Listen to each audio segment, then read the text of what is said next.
Okay, so are you ready to dive into Rich Dad, Poor Dad? Let's do it.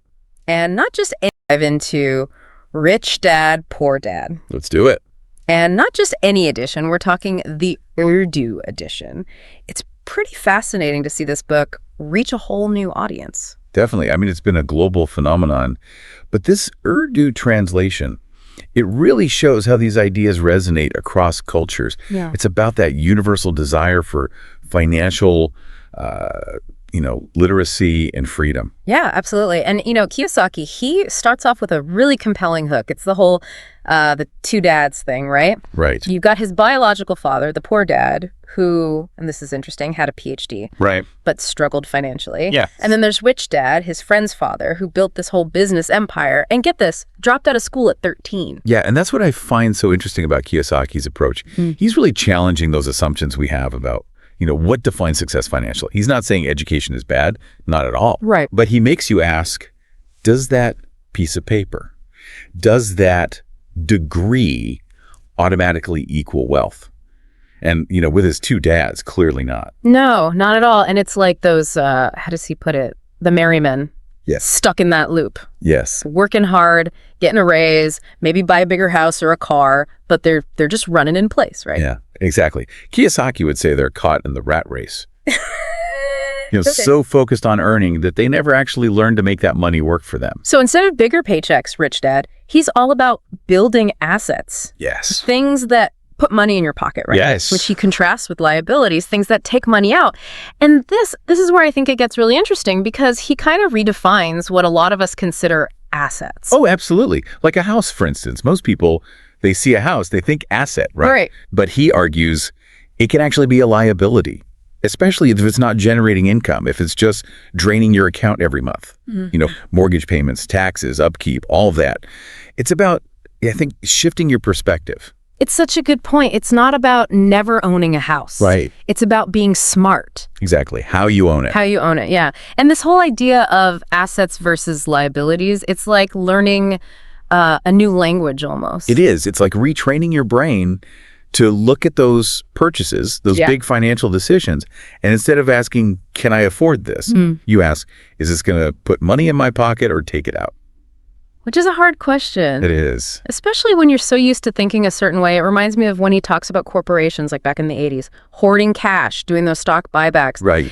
He saw it as a missed opportunity, to invest in growth, to put that money to work. Kind of like how Poor Dad might have viewed money, playing it safe instead of really making it work. It's about understanding how money moves. Yeah. Learning how to make it work for you instead of just sitting there. That's where, the idea of velocity of money comes in. Right. Keeping it flowing, investing it wisely, so it multiplies. So we've got these two contrasting views of money. Yes. The assets over liabilities thing, but how do we actually, put this into practice?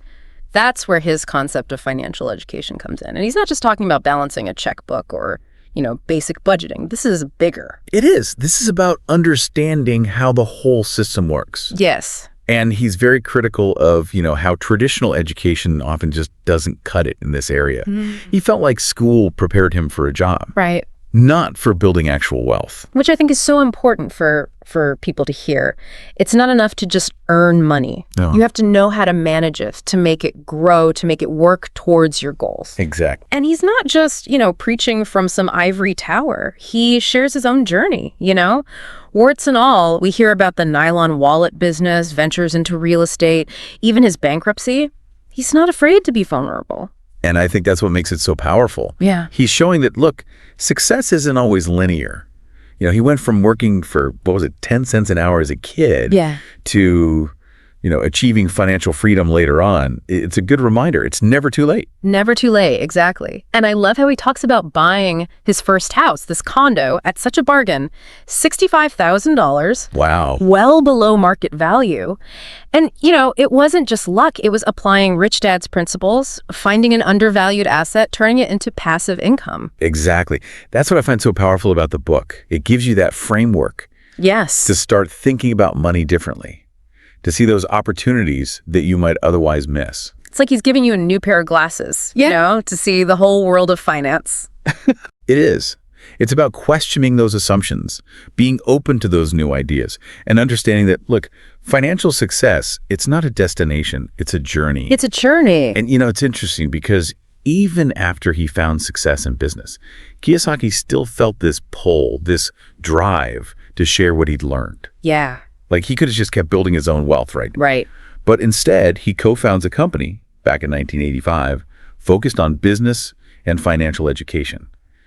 That says something, don't you think? Yeah. About how much he believes in empowering others with this knowledge. Absolutely. It's like he's saying, hey, I made mistakes along the way, but I learned from them, and now I want to help you avoid those same pitfalls. Like, he's upfront about his bankruptcy, right? Yeah. In 1985. And he doesn't frame it as some, badge of honor. It's a real-life example that anyone can stumble. Right. Even with good intentions. It's about getting back up, applying those lessons. And that proactive approach, it really comes through in the book. Like, he's cautious, wary about just blindly taking traditional financial advice. Oh, interesting. Especially, from people who haven't actually achieved the kind of financial success you're aiming for. Right. It's not about distrust. It's more about being a critical thinker. So it's like, don't just take someone's word for it, right? Especially when it comes to your money. Do your research. Exactly. Understand the why behind the advice, and does it match your goals? Yeah. And it ties back into that core message. The rich don't work for money. They work to acquire those assets. Right. The things that generate income. It's about creating a system where your money is working harder than you are. He uses examples like John D. Rockefeller. Right.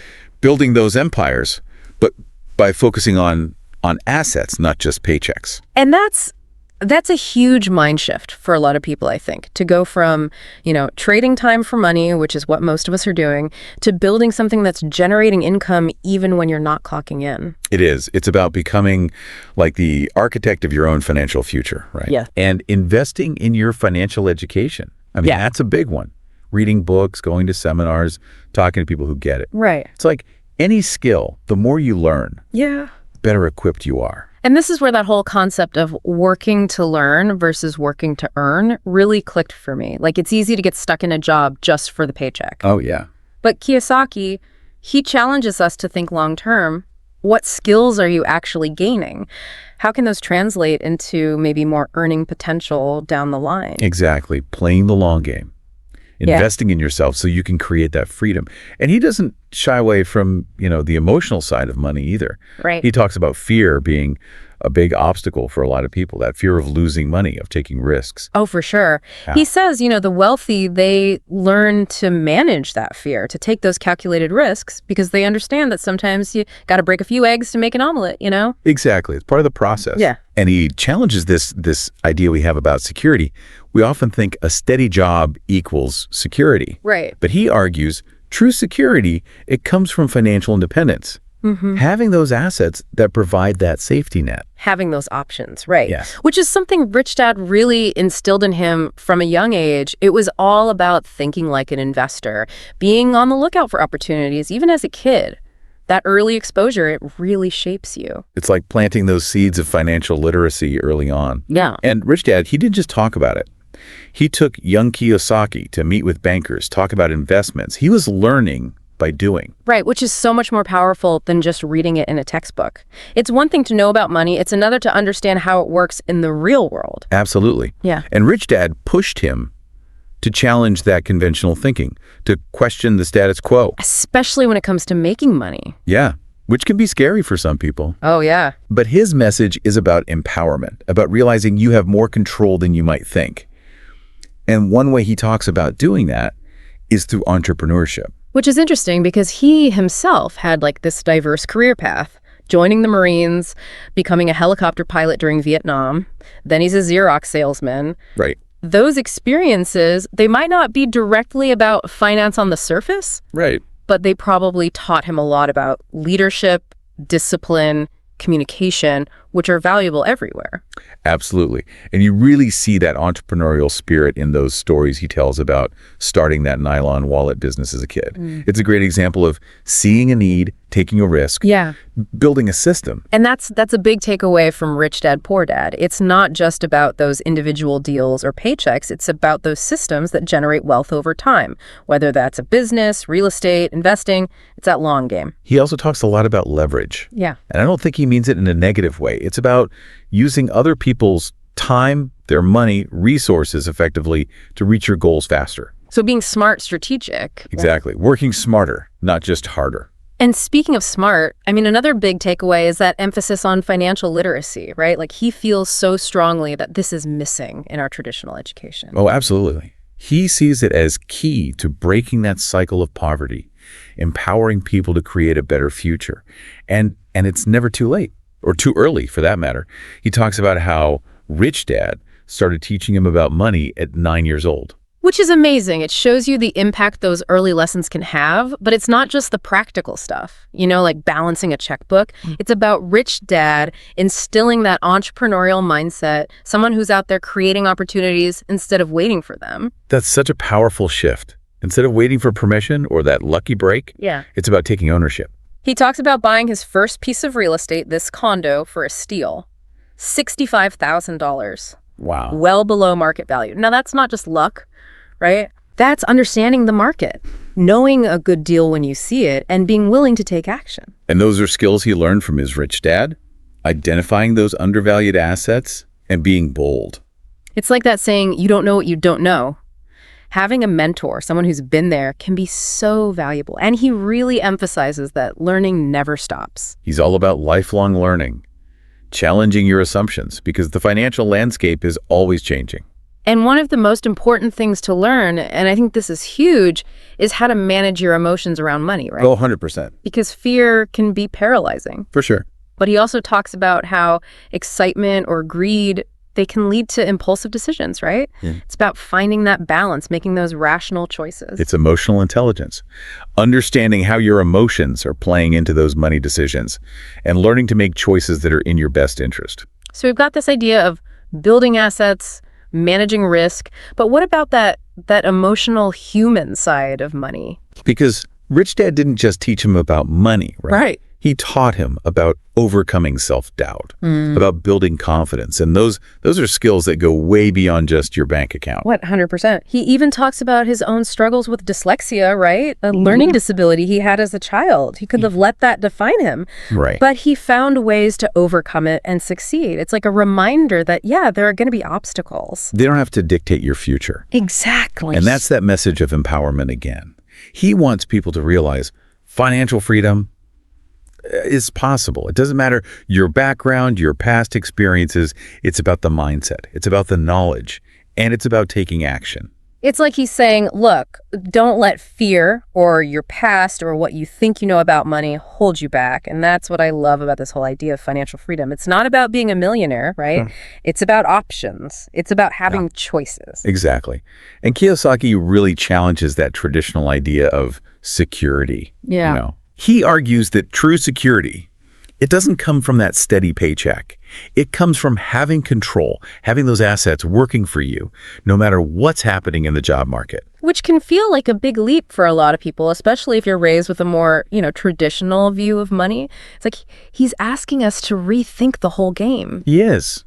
And he gives you those concrete steps to get started. Remember the 4 areas of financial intelligence. Oh, yeah. Accounting, investing, understanding markets, and the law. Now, those might seem a little intimidating at first. Right. But he breaks them down. Yeah, which is key. Financial literacy shouldn't be this big, scary thing, right? Right. It's about giving yourself those tools to make good decisions. And I think one of the most impactful things he talks about is that shift from working for money to making your money work for you. That's where it clicks. When you start thinking like an investor, building those assets that generate income, even when you're, not on the clock, escaping that rat race. Yeah. He makes this really interesting distinction between being rich versus being wealthy, because you could be rich on paper, right? You could have a great salary, Right. but still be living paycheck to paycheck. Exactly. True wealth for Kiyosaki, it's about that freedom. Yeah. It's about not being tied to that job, maybe a job you don't even like, just to make ends meet. Right. And he's very clear that this isn't about luck or, privilege. He uses his own story, right? Middle-class family. It shows that it's achievable, but you got to put in the work, learn those rules of the game, and most importantly, I think, shift your mindset. It's about taking ownership, not waiting for someone to hand it to you. And he's honest. There are going to be challenges. There are going to be setbacks. You might even fail along the way. He talks about his own bankruptcy, Right. early mistakes. It's about, like you said, learning from those, adapting, building that resilience. And that's why I think Rich Dad, Poor Dad, even more so in this Urdu translation, it's so important. Yeah. It's bringing these concepts to a whole new audience. Yes, it's like democratizing financial knowledge, giving people those tools to create their own opportunities, Yeah. no matter their background. So for you listening, what's the one thing we hope you take away from this deep dive is that Rich Dad, Poor Dad isn't just about money. It's about mindset. It's about challenging what you think you know, being open to those new ideas, and then taking action. Because knowledge without action, it's just potential. So financial freedom, it's within your reach. Start learning, start exploring, start building your own path to a brighter financial future.